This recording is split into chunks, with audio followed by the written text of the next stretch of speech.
Hey everybody, it's Mike with aPlantBasedDiet.org, and I'm the newest member of our vegan community.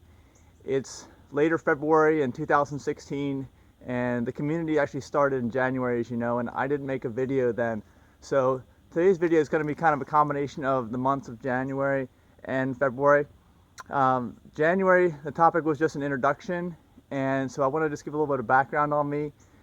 Well, I would say I became vegan and plant-based probably around the summer of 2014. So it's been a little over a year and a half. And that wasn't a huge dramatic change for me. At the time, I'd say that I just, for my diet, I'm looking at this from a diet perspective, I really just gave up dairy. That was kind of the last step for me. And I will still occasionally, every now and a while, have some dairy. I definitely, I feel like I've eliminated it probably 99% from my diet. And you know, as you probably know, in terms of being plant-based, it's almost impossible to be 100% today. You know, just with where places I go and people I know, so it's a little bit of a challenge. But I do consider myself vegan as of the summer of 2014. And you know, what led up to that? I mean, I'd say I've been a pretty picky eater my whole life. I can remember growing up and not liking to eat meat, especially red meat. I was real particular about things. I had a hard time as a kid because my parents wanted me to eat, and you know, I could never seem to finish everything I had at the dinner table on a regular basis if it was an animal product, specifically meat. I can remember that I didn't actually really have like a hamburger or cheeseburger by choice, probably until I was a teenager. And that was a big step for me. And I think that looking back at it, it was a step in the wrong direction. So, you know, for me, since I've changed and gone all plant-based, I've definitely noticed health benefits. You know, things that I didn't even know were wrong with me, I feel like have been improved. Such as, you know, when I finally got rid of dairy, I was actually having quite a bit of dairy in my diet. I don't think any more than the regular person, but enough to make a difference and have some negative side effects. Things like just body odors, I'd say, that have disappeared. In things, you know, in my poop, for one thing, you know, my armpits, my feet, things I thought were genetic, my breath, you know, just things with that were smelly. You know, they've all pretty much gone away. I mean, that's been an amazing positive benefit. That's in addition to all the other benefits I've seen from that, which is like increased energy, etc. You know, I don't have caffeine. I never have taken caffeine on a regular basis. Well, actually, I have. I'd say early adult years. I'm 46 years old right now. Probably in my 20s and into my early 30s. I think I did have soda. I never really was a coffee drinker. I had that on a daily basis, but I wanted to phase that out, and I did. And I feel like now that I've gone totally plant-based, I don't even think about that anymore.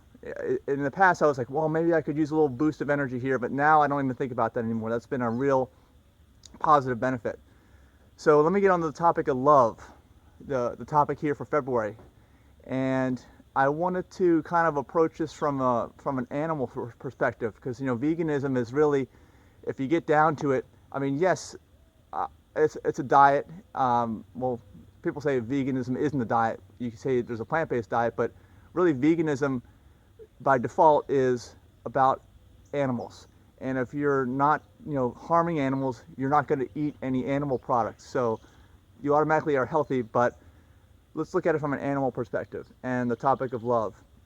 I think that's what we're really need to focus on, and that's how I feel about love, is that if you really love others, you know, of course you're not going to harm them. That's probably the biggest thing. I mean, many people have different definitions of love, but you don't want to harm them. You want to help them. So what would you want to do? You know, obviously with people, I think that even that's hard to do, but of course we're not going to physically harm somebody on purpose. We want to help them. But from an animal, you know, we want to look at them in a similar way. Any sentient being, I'd say, you need to help and not harm. And now that's kind of hard to do a cutoff on. I mean, some people, are we talking about ants, cockroaches? You know, what does that mean for riding horses? I mean, there's a lot of subtleties in there, but I think we all generally get the idea that we don't want to harm things. And as a vegan, you really start to think about these things. So, I mean, like, what am I wearing? What kind of shoes am I wearing? The vehicle I'm driving, is there leather in it? Do I have a leather couch in my living room? You know, what about my belt? All these things have harmed animals in addition to things that you may be eating.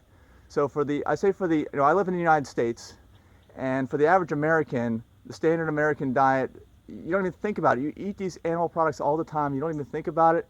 It's not really the best setup, you know, but I think that's slowly starting to change. And I do believe we're at a tipping point right now where folks are going to start to think about these things. We've got the internet, we've got the ability to spread the word about these things, and I think we're at a good time where we're going to see a lot of positive change. So if you're out there watching this video and you're not vegan, you know, I would encourage you to think about what this means in your daily life. It's something that you really need to think about, because unfortunately the average person doesn't think about these things. They just do things by default. The average person doesn't really think independently in these areas, unfortunately. They just kind of go along with what's going on and go with the flow, follow the herd. And I encourage you to think about these things, because I think the more you think about them, the more you may want to choose veganism. And that's kind of the path that I've been on. It's usually not just an overnight thing where someone just all of a sudden switches. It's a process. And so I encourage you, if you're not vegan, to start this process today.